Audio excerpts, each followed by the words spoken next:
Sorry, stop your file.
is een vieselijke trick om te trekken op een mens.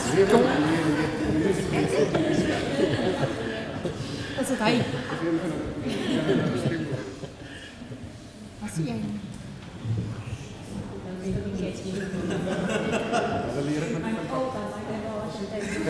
Hulle leer het van hom af, hy doen dit.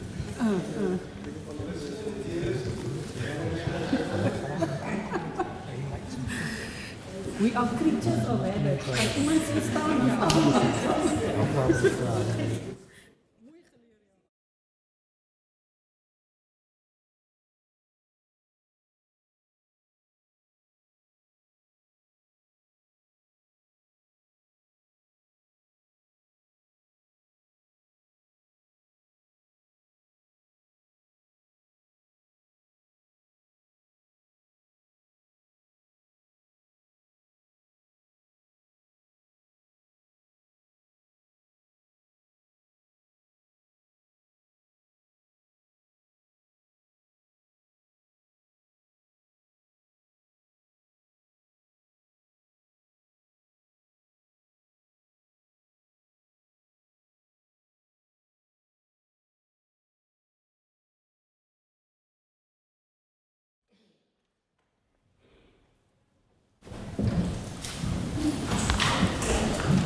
That's correct, Manu.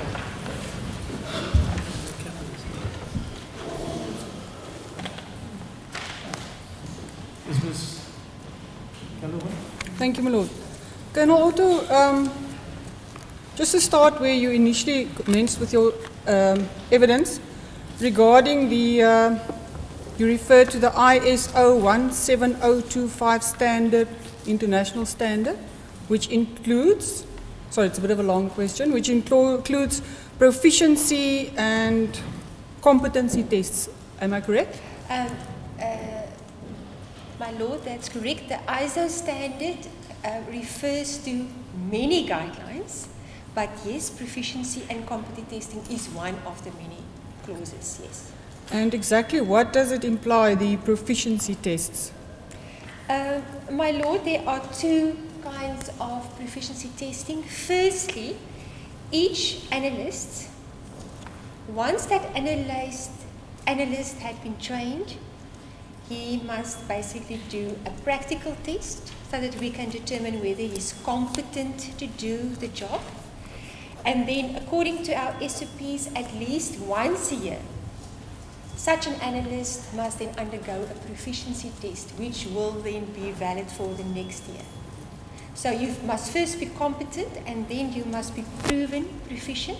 That lasts for another year, but in that next year you must do at least another proficiency test, which is a little bit different from proficiency testing that is actually done by the whole biology laboratory as such. This instance is because our process is so complex and because so many analysts actually take part in the normal process analysis procedure from start until finish. We also, the process in such is tested in such a way. In this instance, say for example, a set of 4 samples, which will include 2 reference samples and 2 exhibit samples, will be handed to the laboratory. This could be a national proficiency test. We will then refer to as a THISL. It's just the name of the company who actually provides it. Or it will be an international proficiency, which we will refer to as CTS. CTS is for collaborative testing services. Whatever the case might be, it will be a set of 4 samples. These set of samples will undergo the exact same procedures and processes that any other normal sample will undergo. And at the end of the day, our result is measured against the result obtained by the company who provided us with this proficiency. The moment you are able, as a laboratory, to obtain the same result as all the other laboratories in the world to receive the same set of samples, you are seen as proficient. And this is important because it actually shows us that us as a forensic science laboratory is not working in isolation. The software programs we use, the typing kits we use, everything conspires basically together so that we are on the same, we can be measured on the same level as any other laboratory. So, and this is type of proficiency, which is obviously also, yes, it's expected from the ISO 17005. Okay. You've referred in your evidence earlier today, Colonel, also to the SOPs and papers that was requested by the defence. With these efficiency tests and proficiency tests of all the analysts involved in this matter, was that part of the paper trail that was provided to the defence or not? Yes, my lord, that's correct. One of the things that were requested in this case were definitely the analyst names, the training records, competency, proof of authorization, and proficiency testing, to see whether all the analysts that dealt with these samples were actually proficient. Whilst we're at the requests, how many requests for information did you receive on behalf of the defence? My lord, last year, I think it was September, about the 6th of September, if I am correct, we received the first request for basically at that stage for all the samples that are reported on in my first two affidavits. Everything regarding the extraction from submission straight through the whole process, all the paperwork regarding the paper trail, also all the preliminary notes and preliminary analysis that had been done, all the notes regarding that, as well as all the raw data, negative, positive controls, and obviously also all the analysts that had been involved, like I've mentioned, training records, proficiency records, and proof of authorization, and also SOPs, standard operating procedures.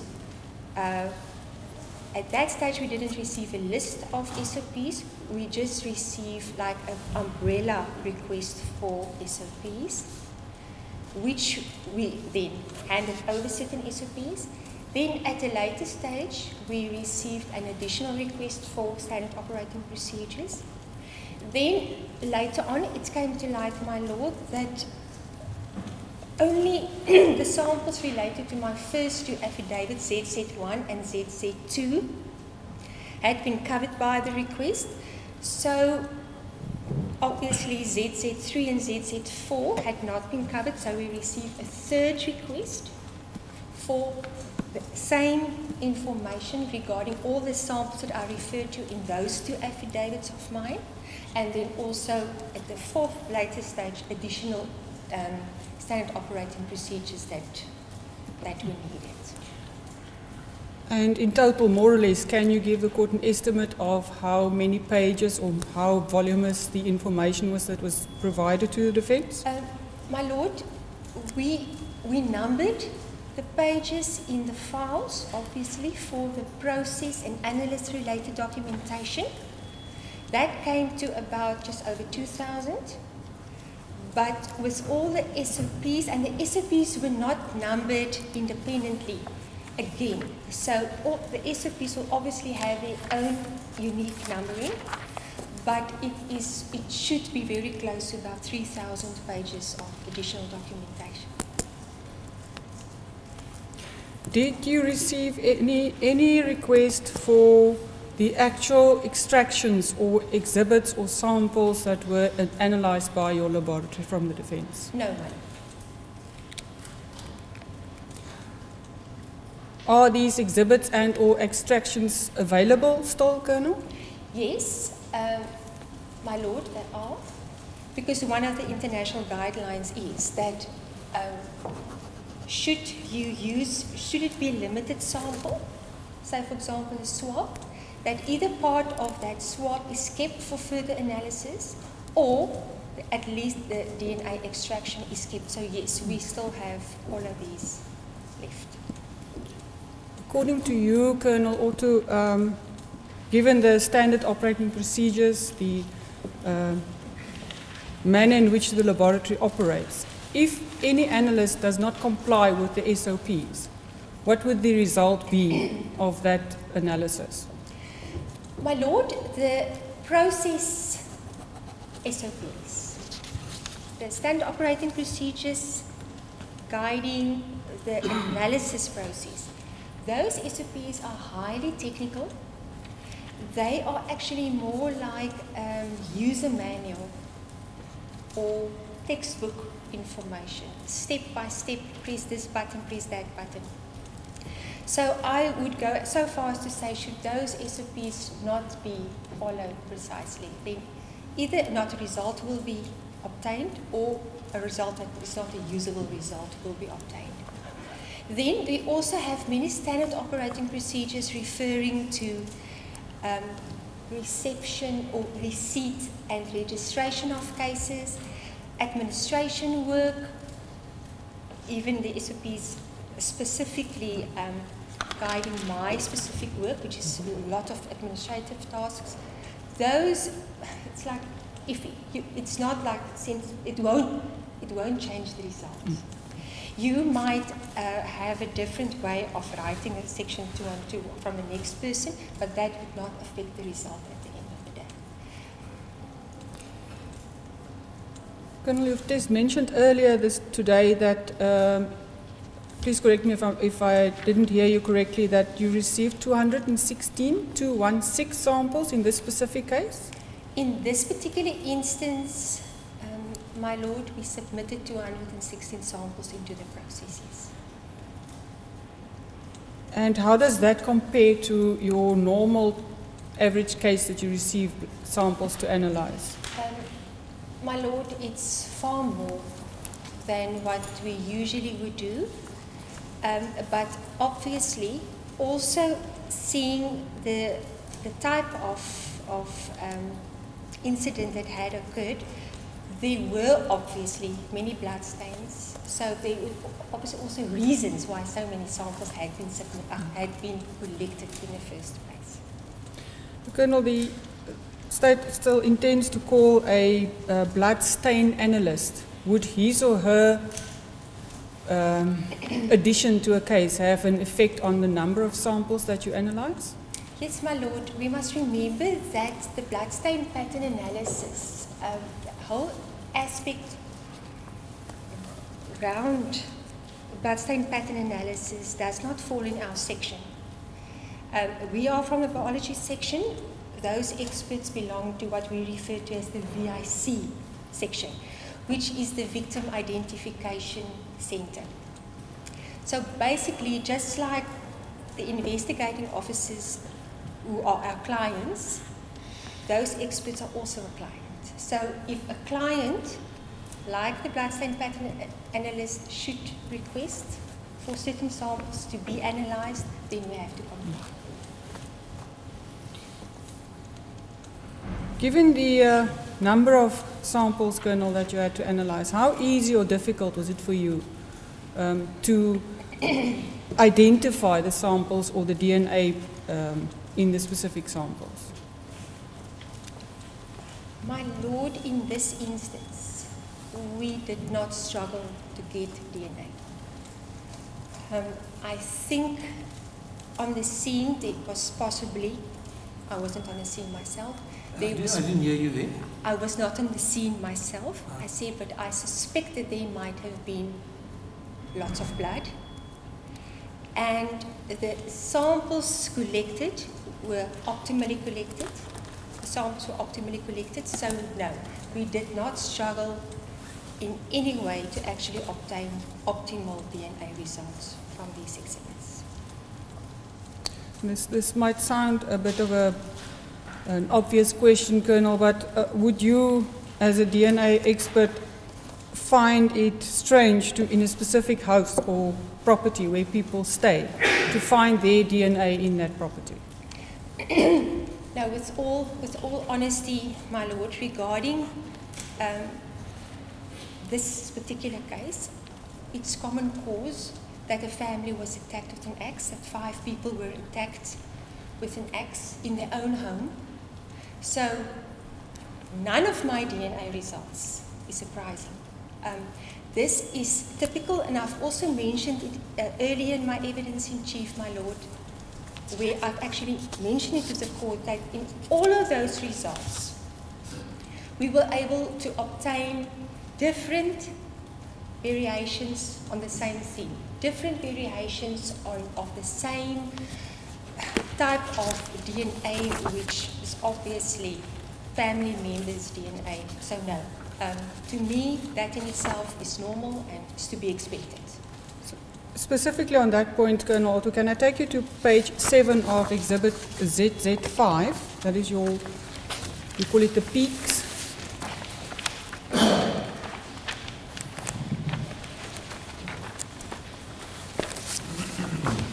The sample with regards to the blood from the bottom of the axe handle. If I understand your evidence correctly, earlier this morning, Colonel, you stated that although in this specific sample there was another or more DNA, it was a mixed sample, you could not identify anybody else other than Henry in this specific sample. That's correct, my lord. The rest of the DNA that you found in this sample, would that fit with your profile, your testimony just now? Yes. My lord, even though I can only include reference sample Henry into this mixture, the other DNA not originating from him is family members. I can't say whose because it's not a complete profile, but it is not unknown DNA. How many of the 216 samples submitted, Colonel, was unknown DNA, came back as unknown DNA? My lord, I didn't get any unknown DNA.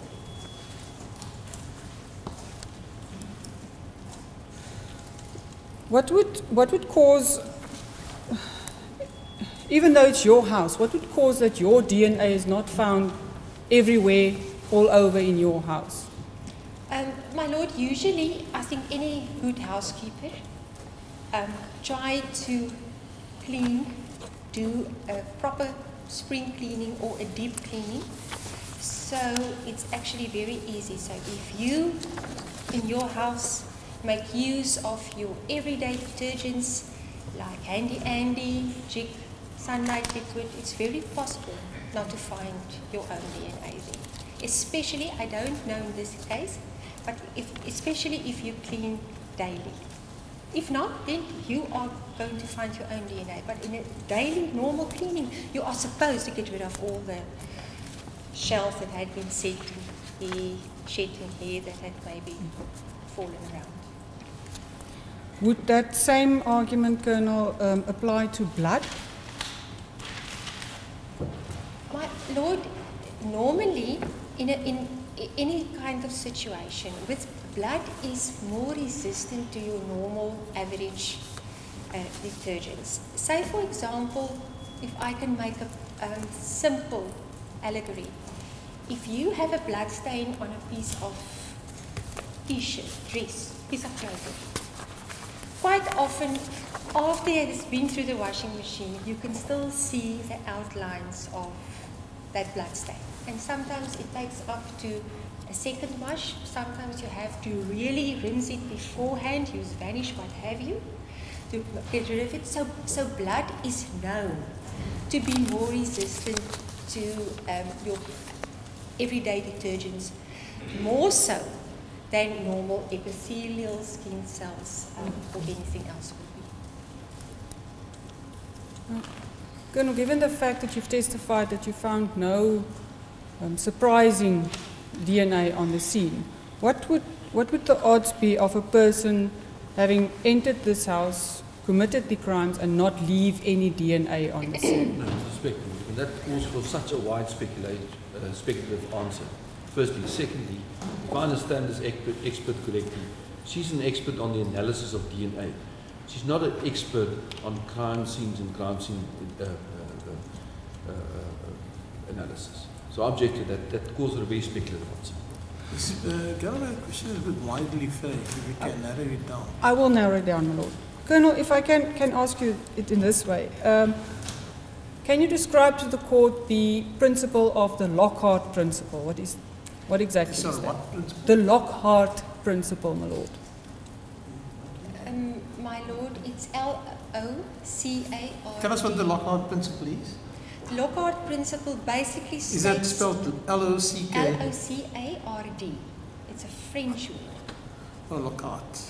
Yeah. Say it in the French way. My lord, this basically states that every touch leaves a trace. Every touch leaves a trace. That is the first rule of forensics. Every touch leaves a trace.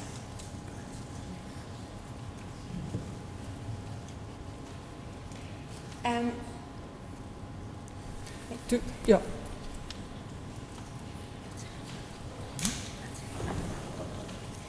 There was something you wanted to add, Colonel? Or no, but I'm going to make it practical.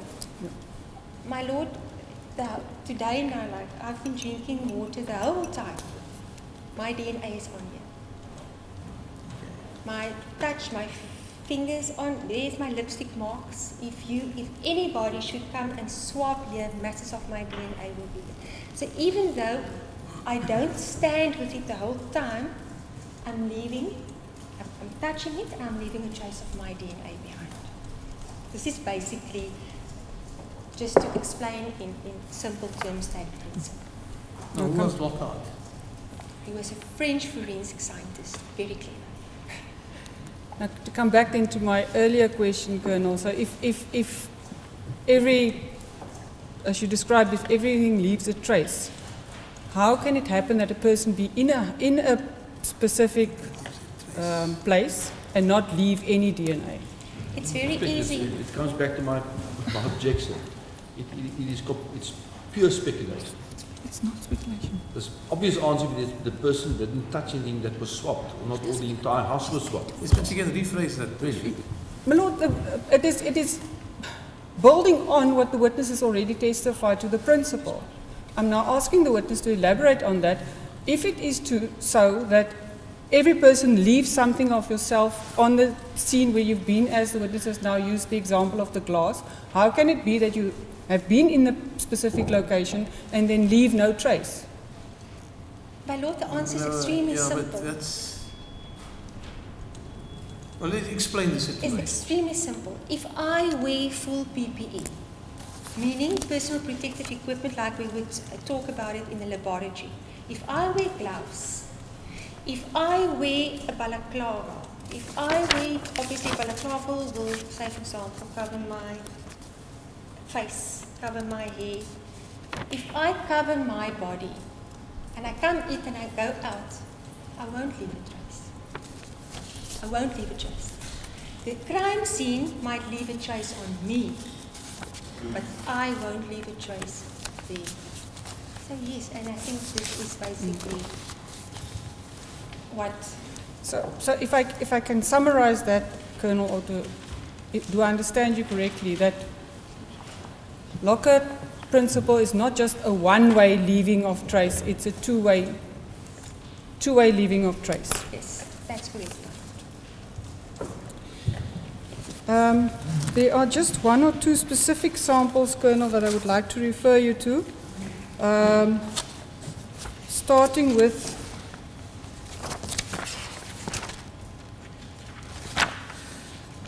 page 10 of your ZZ5. Your peaks and graphs.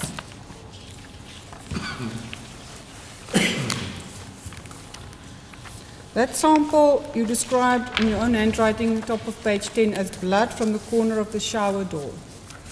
Floor, yes. That's correct, my lord. In your opinion, Colonel, is the sample that contained the 3 DNA profiles, is that blood DNA of all 3 the donors, or any other type of DNA that was added? In this instance, my lord, because it is a shower, and if you think of what I've explained earlier, the use of soap and detergents, if you think of a shower, one would usually shower by using soap and shower gel to get rid of skin cells, dirt, what have you. This sample, this swab, tested positive for possible blood at a preliminary level. Getting a DNA profile from it, I would be able to confirm the presence of blood. And to a huge extent, I would be able to exclude bodily cells because of the resistance of anything to a detergent. And I'm obviously going out of a principle that soap, shower gel, any kind of detergent had been used in a shower because that's what we expect to be used in a shower. So I'm not saying there's no possibility of skin cells present, but the chances, the probabilities of rather getting blood there after somebody had washed and there's still something left, blood is more resistant. On a similar basis, Colonel, the page 9 of your exhibit Z5, the touch DNA on the axe on the stairs, there were also 3 profiles found. My Lord, I would go so far as to say that in all my other mixtures taken from exhibits that could be touched by hands, could be held in a hand, whether it's an axe, whether it's a knife, whether it's touch DNA, anything else, all my other mixture results, I cannot exclude the possibility that mixture is a combination of blood and skin cells, touch DNA. And I will explain to the court why I say that. Firstly, if I refer to a specific blood exhibit, like axe, knife, wherever, then I do it because there was a preliminary test positive for possible blood. When extracting the DNA from that sample, the focus would have been white blood cells. But now we must remember, it's important to know that our extraction procedure for white blood cells and skin cells are the same. So if I have a swab taken from blood, say for example on an axe handle, make it the axe handle, and it's visible blood, and I do DNA on it, and I get a mixture, I cannot tell the court that that was caused by blood alone. I must give the court also, obviously, an inclination that it could be a mixture of blood and touch DNA. The same thing would happen with the mixture results that I have reported on, where it's basically a touch DNA swab. Now, if a sample is sent to us as a touch DNA swab, we don't do any preliminary analysis on it. We extract DNA immediately. But once again, like I've said, the extraction procedure for both white blood cells and skin cells is exactly the same.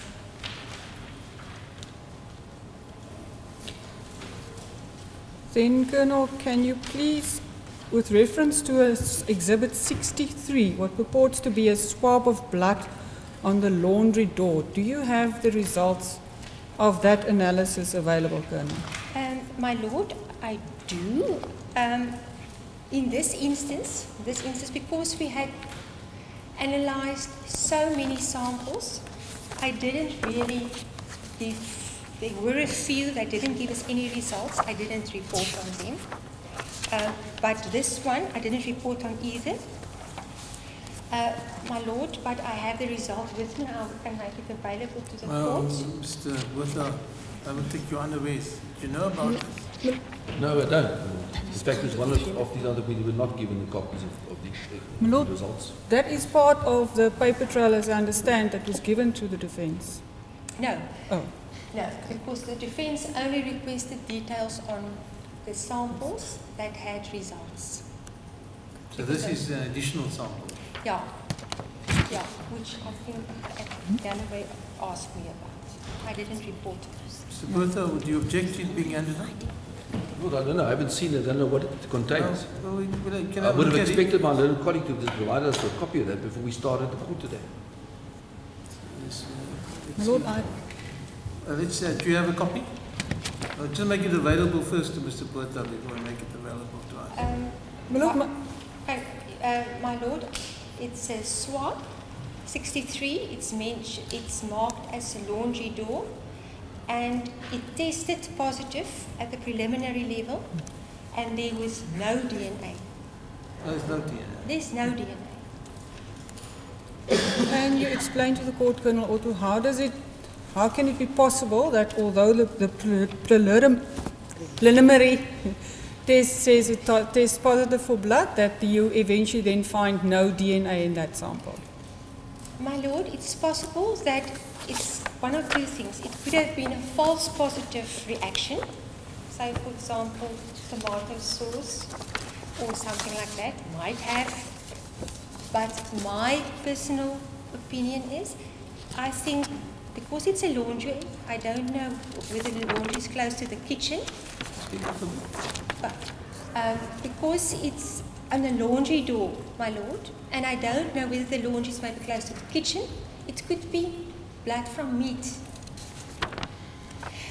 Because if we have a preliminary analysis, possible or positive for possible blood, and we extract DNA from it, we can accept that it is human blood, because that is the confirmatory test. But if we have a preliminary test positive and we are not able to get any DNA from it, there is a possibility it's animal blood or that it was a false positive reaction, but there was no DNA. So it's not Does just animal blood not have a DNA? We won't be able to pick it up. We're only able to pick up human DNA in our laboratory, no animal DNA. So, is it your evidence? Is your evidence, Colonel Otto, do I understand correctly that the analysis or the process that you use do not pick up animal DNA? Although there is DNA, it's not picked up by your process. No, that's correct, my lord. There is, you get animal DNA, but we cannot pick it up. And then a previous witness, Colonel Stewart. Well, I'm saying we've moved on now. I still haven't had a regard to look No, at she's not handing it up in the evidence unless you... We will make copies of it available to the defence, my lord. Just one final aspect, Colonel Otto. Colonel Stewart testified, he is from the laboratory in Silverton, Pretoria, with hair analysis. He testified that, according to his knowledge, hair samples were returned to your laboratory to do DNA analysis, or returned to the biology laboratory for DNA analysis. Are you aware of any such DNA analysis that was done on hair samples? That's correct, my lord. There was DNA analysis done, but we couldn't obtain enough DNA to actually obtain the DNA results. I did submit a letter in this regard, but it's not part of my affidavits. So the letter is a letter that you returned to the police, is that correct? That's correct, my lord.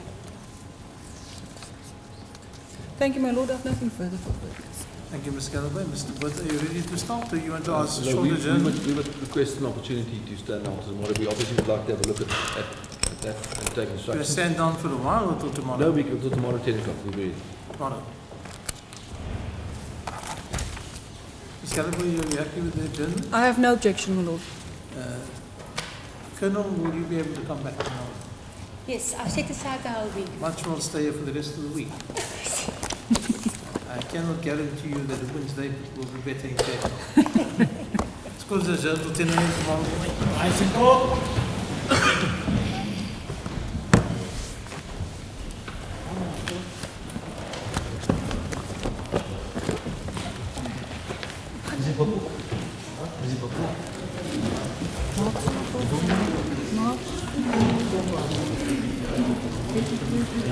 you, Margaret. Thank you.